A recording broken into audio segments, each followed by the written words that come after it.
O sentido maior da minha vinda à tribuna, senhor presidente, é naturalmente repercutir a decisão adotada pela Câmara dos Deputados neste domingo, à luz dos fatos, das evidências, dos indicativos.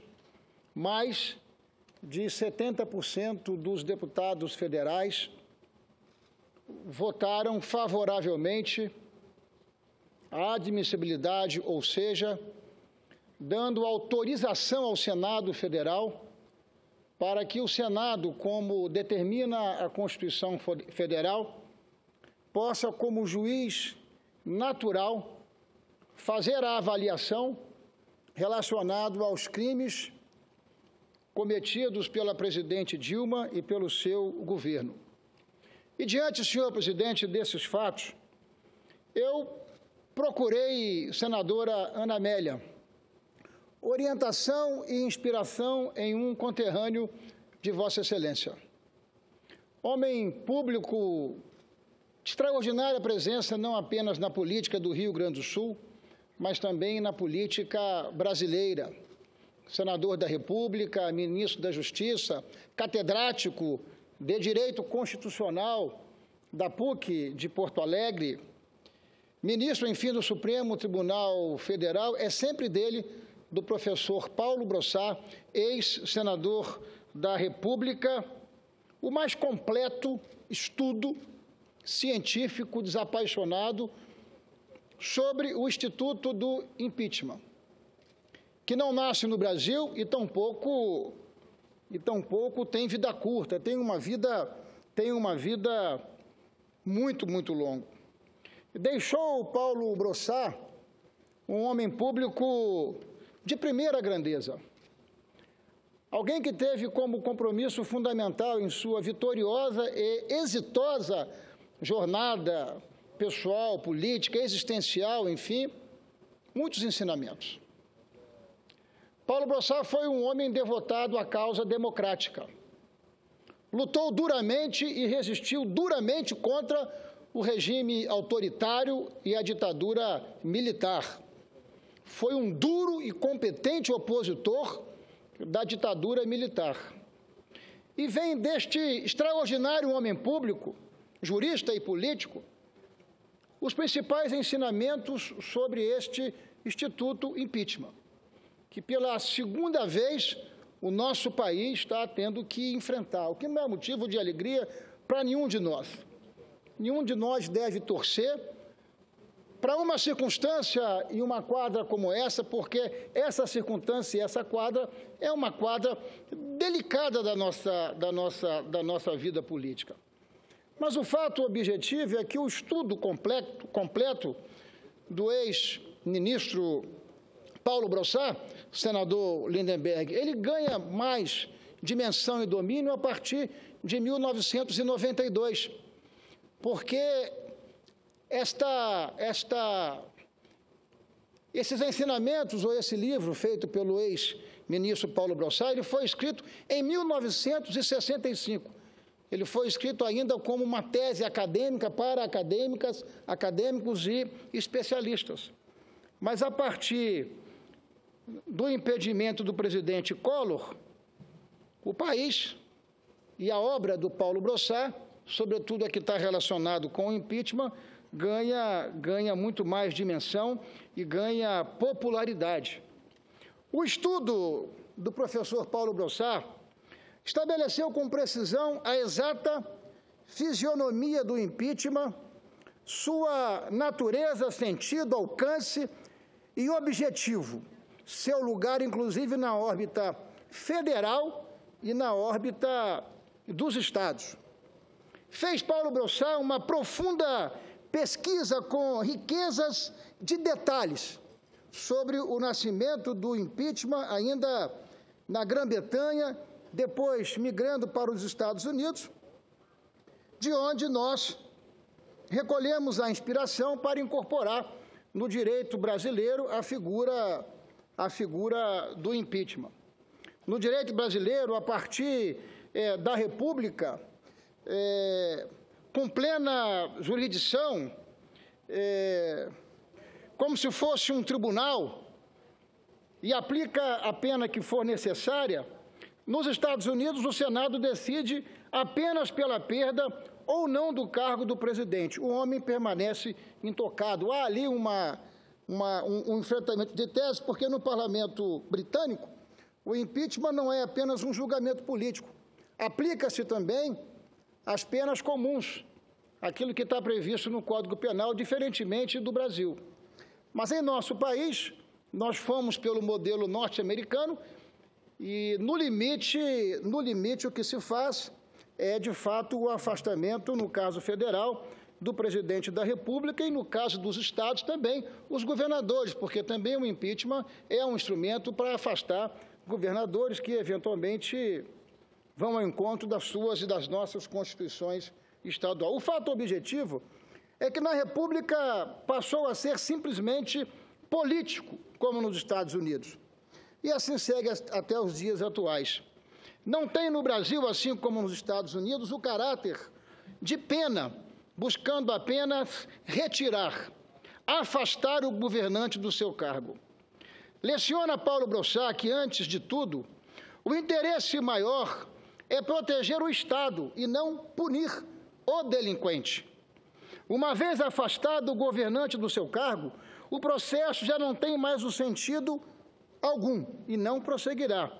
O que motiva o processo é o governante que gere erroneamente a coisa pública e sua condenação não tem caráter de pena, visando apenas que ele deixe o cargo. Ou seja, o impeachment é, portanto, um julgamento político em bases jurídicas.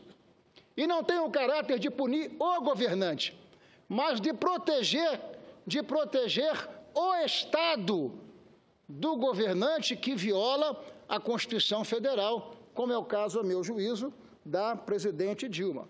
Uma vez afastada em definitivo, o que considero ser o caminho natural, ela terá que responder pelos seus crimes comuns diante do Supremo Tribunal Federal. O estudo do professor Brossat é exaustivo e magnificamente organizado e apoiado na melhor doutrina existente na época. Dispôs-se, como disse aqui, a deixar clara a fisionomia do impeachment, sua natureza, sentido, alcance e objetivo, seu lugar na órbita federal e também nos estados. Bebendo, enfim, dessa fonte, retiramos a lição de que o processo de impeachment tem um forte ingrediente político e só avança na medida em que o governo, que transgride os bens constitucionalmente protegidos por sua figura, se distanciando, portanto, da sociedade. Sua legitimidade se encontra no âmbito da Constituição e exige, além deste evidente ingrediente político, que tenha havido o chamado crime de responsabilidade, consistente no atentado aos valores basilares da República e da democracia, enunciados no artigo 85 da Constituição Federal.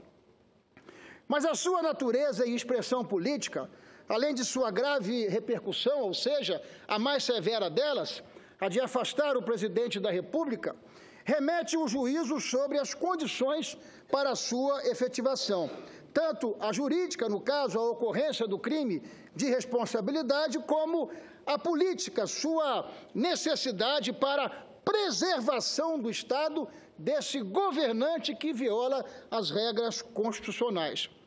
Ou seja, ao Poder Legislativo é dado essa prerrogativa. Em primeiro plano, a Câmara, que faz a denúncia, e, num segundo momento, o Senado, que é o julgador natural, enfim, das denúncias e das acusações. O Poder Judiciário, por não ter seus agentes derivados do voto popular, não reúne as condições de legitimidade política para interferir nesse julgamento de mérito. O mérito, portanto, do impedimento da presidente da República é do Congresso brasileiro, num primeiro momento da Câmara e num segundo momento do Senado, que acaba se transformando numa espécie de tribunal extraordinário de juiz natural. Não por outro motivo, em todas as democracias estáveis, esse é um processo que tem, como disse aqui, como um juízo natural o Parlamento. Nosso Constituinte foi nessa esteira de entendimento. Estabeleceu um processo em que a Câmara dos Deputados, ao admitir a denúncia, torna-se autora e o Senado seu juiz natural. Teve também o Constituinte o cuidado de estabelecer um processo em que as decisões parlamentares se darão por maioria qualificada, capaz de constatar tanto a gravidade política da acusação, como da situação política que exija o afastamento da Presidente da República. Este quórum qualificado igualmente assegura que não se estabeleça uma maioria circunstancial ou mesmo uma maioria despótica. E é o caso. Mais de 70% dos deputados federais, aliás, alinhado com a opinião pública brasileira, votaram pelo impedimento. E esta votação, por óbvio, não é obra apenas daqueles que fazem oposição. Grande parte desses votos veio da própria base do governo. E aí o governo está experimentando, naturalmente, daquilo que plantou ao longo desses anos, que foi o esgotado presidencialismo de coalizão, que na prática se revelou ao longo do tempo como um presidencialismo de cooptação. Ou seja, o que esteve em jogo foi a fragilidade da identidade política e programática dessa base política, que sempre se estabeleceu na base do troca-troca, na base do aparelhamento, na base, efetivamente, da velha política, da política de baixa qualidade, onde Senador, se coloca me concede o interesse... Eu vou ouvir Vossa Excelência com muito prazer. E depois a mim. Assim como o senador Lindenberg, eu só peço um pouco de paciência às suas excelências para que eu possa concluir o meu raciocínio, mas terei, por óbvio, prazer e alegria em debater com vossas excelências. Portanto, não foi apenas a oposição, foi a própria base do governo que ruiu. E ruiu por quê? Porque essa base, ela nunca foi construída tendo como base princípios, valores, projetos, programas, não. Essa base foi construída em torno dos elementos mais frágeis de um governo, ou seja, o interesse do curto prazo, o interesse do particular, o interesse do financiamento, o interesse, enfim, de manter o patrimonialismo partidário como forma de se estabelecer. E aí a base ruiu. Quando o governo precisou da base, cadê a base? A base bateu asas, por conta dessa absoluta desorganização. A Constituição de 88, ao manter o remédio extremo do impeachment, estabeleceu, portanto, a necessidade da ocorrência de crimes de atentados contra as bases republicanas e democráticas praticadas pelo presidente da República e um procedimento de julgamento capaz de assegurar um juízo de valor político da gravidade do crime e da crise política decorrente do desajuste do governo para com a sociedade. A Lei 1079, de 1950, que, regulando o artigo 85 do texto constitucional, a Lei 1079 imputa como crime ações, mas não apenas ações e atos, também omissões que atentem contra, entre outros, a probidade na administração e a lei orçamentária.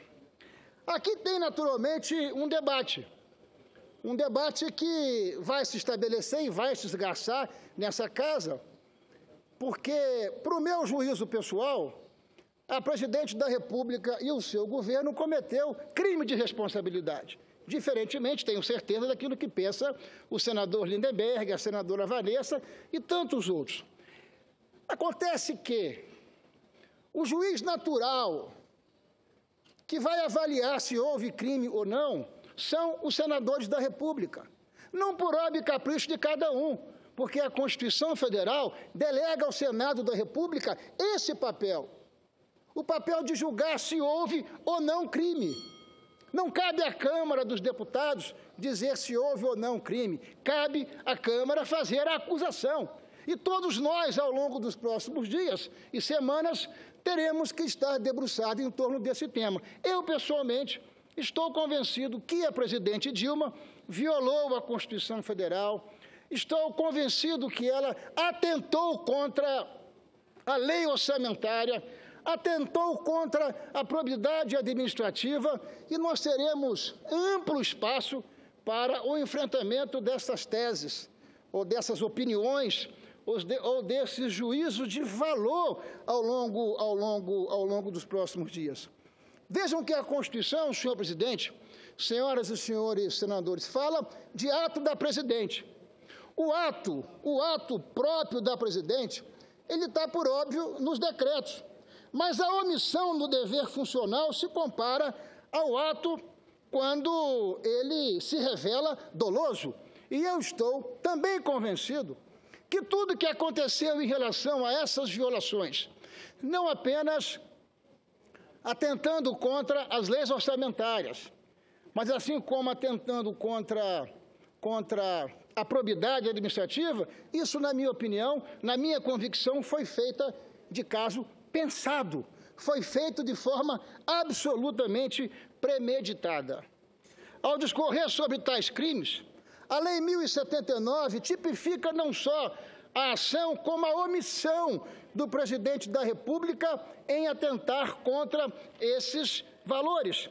Portanto, não só os atos típicos e próprios praticados pelo presidente da República, mas também sua omissão no desempenho de seu poder-dever de zelar pelos princípios republicanos e democráticos, poderá, a meu juízo, ensejar a prática de tais crimes. A denúncia que receberemos e que nos exigirá o desempenho de nossa função constitucional de julgar a presidente Dilma lhe imputa crimes de atentado à lei orçamentária e à probidade administrativa. Quanto à lei orçamentária, por infringir patentemente de qualquer modo, dispositivos da lei orçamentária, ordenar ou autorizar a abertura de crédito em desacordo com os limites estabelecidos pelo Senado, sem fundamentos na lei orçamentária ou na de crédito adicional ou com inobservância de prescrição legal. Ordenar ou autorizar, em desacordo com a lei, a realização de operações de crédito com qualquer um dos demais entes da Federação, inclusive suas entidades da administração direta, no caso os bancos, Banco do Brasil, Caixa Econômica e assim por diante. Ainda que na forma de novação, refinanciamento ou postergação de dívida contraída anteriormente. Todos, segundo a denúncia, praticados por atos próprios atribuídos ao presidente da República. Quanto à probidade na administração, por não tornar efetiva a responsabilidade de seus subordinados, quando manifesta em delitos funcionais ou na prática de atos contrários à Constituição e por proceder de modo incompatível com a dignidade, a honra e o decoro do cargo.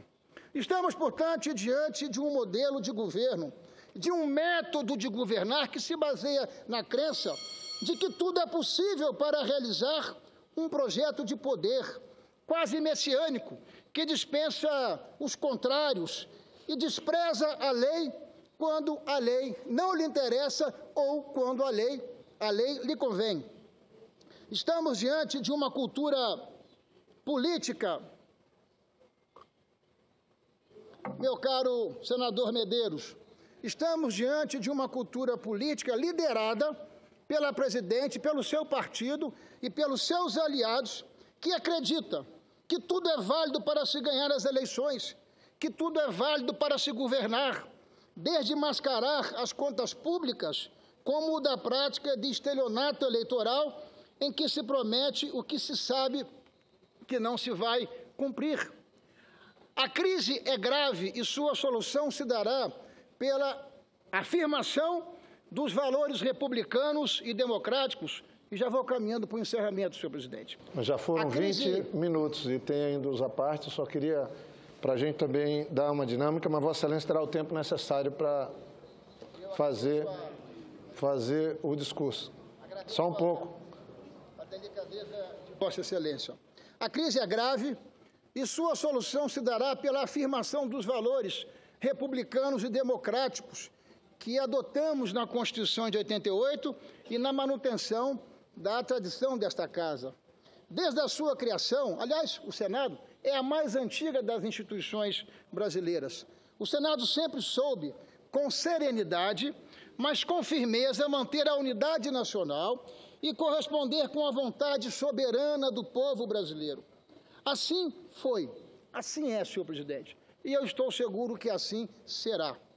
Tenho a mais absoluta convicção de que o Senado Federal saberá corresponder para com as expectativas da sociedade brasileira, procedendo a um julgamento justo, que compreenda o legítimo direito de defesa e do contraditório, mas atento à grave crise política gerada pelo seu governo, de gravíssimas consequências para a sociedade, sobretudo para os mais pobres, para os mais humildes.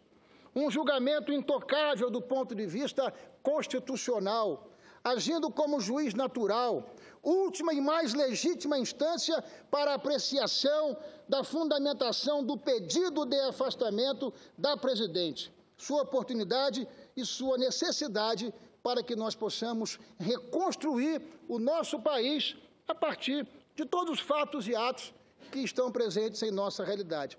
A meu juízo, o caminho é o caminho da justiça, até porque postergar a justiça é negar, por assim dizer, a própria democracia. Como as mulheres estão, meu caro senador Lindenberg, sempre em primeiro lugar, eu peço licença a Vossa Excelência para ouvir a senadora Vanessa Graziotin e, em seguida, teria a honra de ouvi-lo. E, senador Ferraz, quero dizer que serei mais breve do que gostaria, porque o tempo de Vossa Excelência já se expirou e creio que a gente, como diz o senador... Eu agradeço, porque também temos vários colegas que querem expressar a sua opinião sobre a sessão de ontem na Câmara. Então, até por conta de que o tempo do nobre e querido colega senador Ferraz já tem expirado, eu serei muito breve. Fique à vontade. Senador Ferraz, eu quero...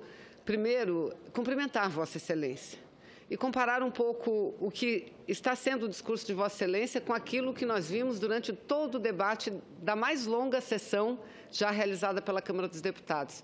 Eu não me recordo, senador Ferraz, de quantos subiram à tribuna, seja ocupando o espaço da liderança de partido, inscrição individual ou até mesmo no encaminhamento do voto, tenham analisado questões relativas ao teor do processo de impeachment.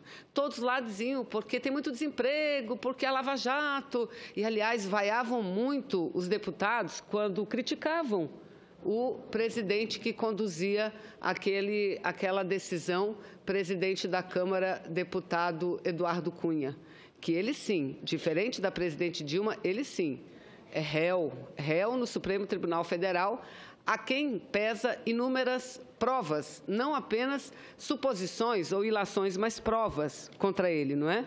Então, eu creio, senador Ferraz, que esse é o rumo que nós devemos adotar aqui no Senado Federal.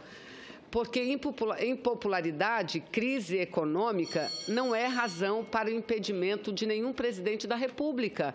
E, senador Ferraz, nós vamos ter aqui nessa casa, no mínimo, um belo debate. Vamos ter a oportunidade, Vossa Excelência já sabe da nossa opinião, e que a cada dia, quanto mais eu estudo, mais eu tenho razão, mais eu acho que a razão está do nosso lado. Ela não cometeu nenhum crime de responsabilidade, nenhum crime. Aliás, não fez nada diferente do que fizeram presidentes anteriores. Não só o Lula, mas o Fernando Henrique também. O Fernando Henrique. Sobre operação de crédito, eu acho que a melhor defesa para a gente, senador Lindenberg, é o relatório do deputado Giovair Arantes, que quando ele fala nisso, ele diz, olha, há um questionamento se é ou não operação de crédito. Pode até não ser, eu até acho que não é, mas passa, na dúvida passa, porque quem vai decidir o mérito é o Senado. Então, eu acho que nós temos aqui que elevar o nível do debate, senador Ferraz, que nós vimos ontem. Ontem foi um conjunto de manifestações de absoluta intolerância, absoluto desrespeito, e Vossa Excelência viu tanto quanto eu, como viu todo o povo brasileiro. Eu acho que aqui o debate tem que ser de alto nível e naquilo que temos que debater. A presidente não está sendo julgada politicamente, por crise econômica, por nada, apenas por 2 fatos contidos no processo de impeachment, que são as tais das pedaladas e os tais decretos. Então, eu cumprimento Vossa Excelência, senador Ferraz, porque eu não tenho dúvida nenhuma que nós teremos um grande debate de alto nível, e não aquilo que nós vimos na Câmara dos Deputados nos últimos dias. Muito obrigada. Em tudo que Vossa Excelência falou, mesmo discordando, mas absolutamente respeitando, porque a questão do respeito ela é uma preliminar para a convivência democrática e para a diversidade. Eu acho que é uma obrigação respeitar não apenas a opinião de um semelhante senador, mas respeitar a opinião de qualquer cidadão. Eu tenho apenas uma convergência com Vossa Excelência. De fato, a presidente Dilma, ela não pode ser julgada porque está com baixa popularidade. Porque popularidade na vida pública, ela é circunstancial. Em alguns momentos ela vai muito bem, em outros momentos ela vai muito mal. Mas, a meu juízo, há um julgamento de legitimidade. E eu explico por quê. Porque, senadora Vanessa Graziotin, é um equívoco partir dessa premissa equivocada. O voto por óbvio. O voto é a forma de nós nos habilitarmos para exercermos o mandato em nome da sociedade. O voto popular é uma premissa. Mas o voto popular, ele não garante, ele não é um salvo-conduto. Ele não pode permitir que as pessoas saiam transgredindo de qualquer forma.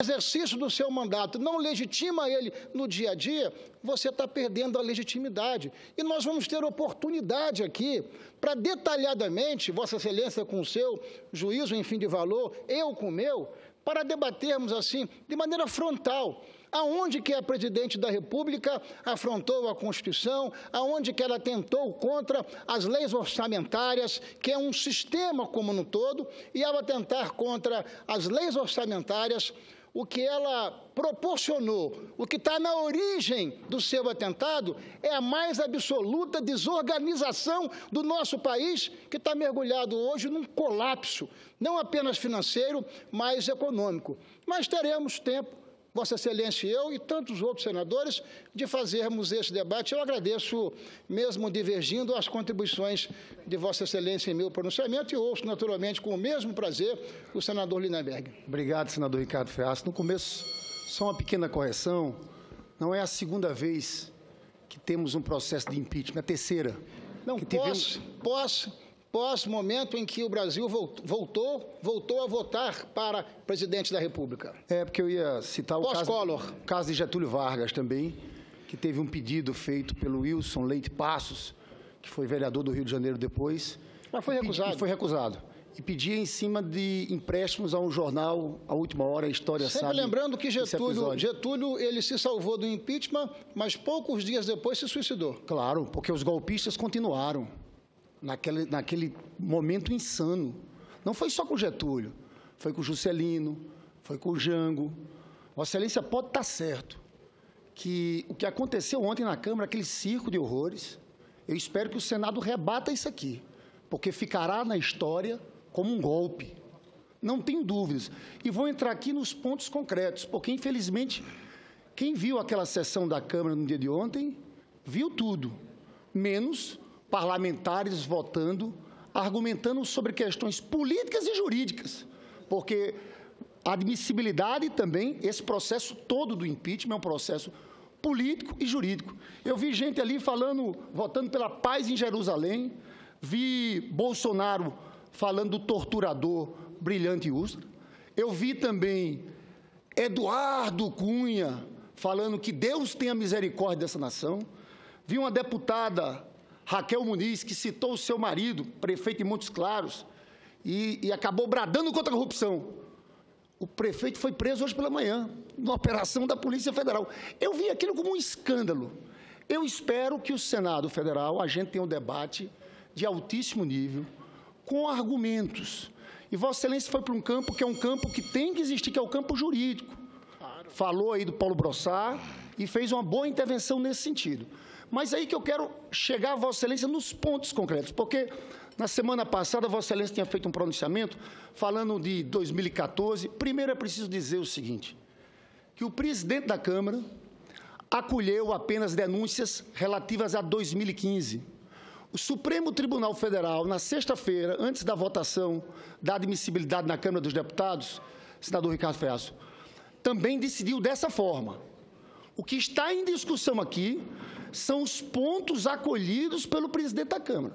Então, vamos aos pontos. Aqui nós não vamos ficar 3 semanas fugindo dos pontos, fazendo discurso aberto, não. Nós temos que ir. Tem que ter crime, tem que ter ato da presidente. Qual foi? Se resume aqui a 2 questões. Primeiro... Vossa Excelência, para mim, não. Hein? Porque não é a Vossa Excelência, para o Supremo. Não, mas só para contribuir com o raciocínio de Vossa Excelência. Claro.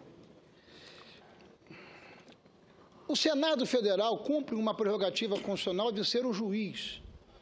Nós somos aqui o juiz natural e cada um de nós vai firmar o seu valor de juízo e vai exercer o seu voto.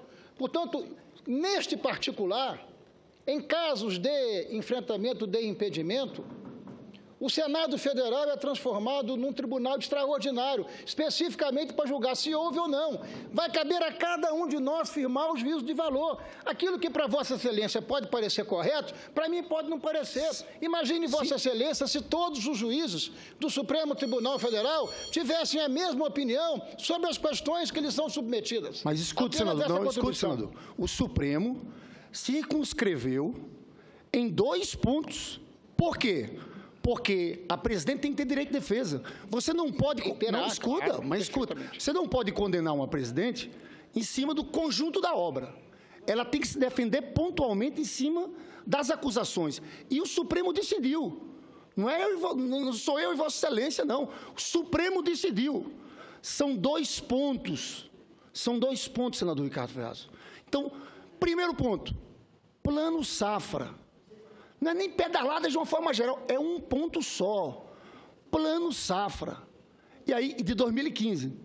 Aí o primeiro ponto sobre esse aspecto. Não tem ato da presidenta. O Plano Safra existe há muito tempo e é gerido, sabe por quem? Pelo ministro da Fazenda e pelo Conselho Monetário Nacional. Como... Eu pediria... Vou ser bem rápido. Eu pediria que concluísse, porque após... Já está com 30 minutos. Tá. Não pode mais conceder a parte num tempo que não existe mais. Eu pergunto, como ter crime de responsabilidade... Eu pediria ao colega que... Se você não... Vou acabar. Como ter crime de responsabilidade se não tem ato da presidenta? Me responda isso, senador Romero. Me responda isso. A segunda resposta que tem que me dar. Relação a créditos suplementares. A lei orçamentária, o artigo 4º, é claro que o governo pode sim abrir crédito suplementar, desde que respeitado o superávit primário. Quem foi que mudou a meta do superávit primário? Fomos nós, do Congresso Nacional, no PLN 5, após. Porque agora, o orçamento, se Vossa Excelência for estudar, o orçamento é anual, é o princípio da anualidade. Você resolvendo lá, você resolve lá. Mais grave para encerrar. Sabe quando o Tribunal de Contas mudou o entendimento? Em outubro. Antes disso, o entendimento terceiro...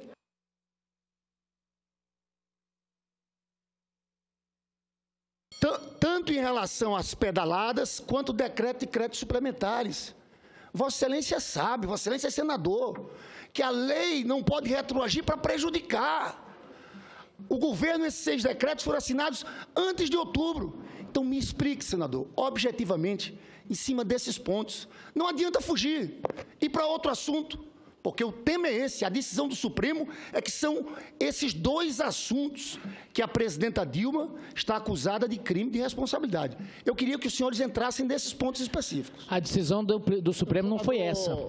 O Lewandowski, no final, concluiu isso, mas eu acompanhei até a madrugada, nenhum juiz decidiu isso. Senador Lindenberg, Vossa Excelência está enganado. Garantir a palavra, eu vou... Vossa Excelência está enganado. Pode pegar no Supremo. Por favor, senador, eu pediria, temos orador. Senador Lindenberg. Eu só peço ao colega que ele possa concluir. Eu estou tentando. Não. Eu peço que conclua. Já são 38 minutos, senador. Eu peço, faça um apelo. Eu tenho que fazer... Senão, eu não Vossa tenho... Excelência vai apelar e eu vou atender Vossa Excelência. Eu vou concluir o meu... Com a palavra, querido colega senador... Agradecendo a Vossa Excelência. O fato objetivo, meu caro senador Lindenberg, é que cada um de nós aqui vamos firmar o nosso juízo de valor. Cada um de nós vai firmar o nosso juízo de valor. E não cabe a Vossa Excelência patrulhar o meu juízo de valor. E eu também não vou patrulhar o juízo de valor de Vossa Excelência, porque acima de dever satisfação a Vossa Excelência, eu devo satisfação à sociedade brasileira. A sociedade brasileira. E como juiz eu saberei exercer o meu juízo de valor. Agora, vou respeitar a opinião de todos os meus colegas, mas não vou admitir ser patrulhado. Por óbvio, é o seguinte, presidente, nós temos prazos agora que precisam ser obedecidos. A mesa dispõe de 48 horas para publicar um ato formando a constituição de uma comissão que vai decidir pelo afastamento preliminar da presidente da República. E nós precisamos, senhor presidente, aí sim, meu caro senador Lindenberg, aí sim, precisamos, obedecendo o devido processo legal, obedecendo o rito, o contraditório, estabelecermos todo esse rito, mas nós não podemos demorar. Nós precisamos ser precisos no prazo, porque o Brasil não suporta continuar exposto a esse grau de indefinição e de incertezas. Agradeço ao senador Jorge Viana a condescendência e a delicadeza de Vossa Excelência com a extensão do tempo, mas, mais uma vez, o responsável foi o senador Lindenberg, que se arrastou no seu aparte. Muito obrigado.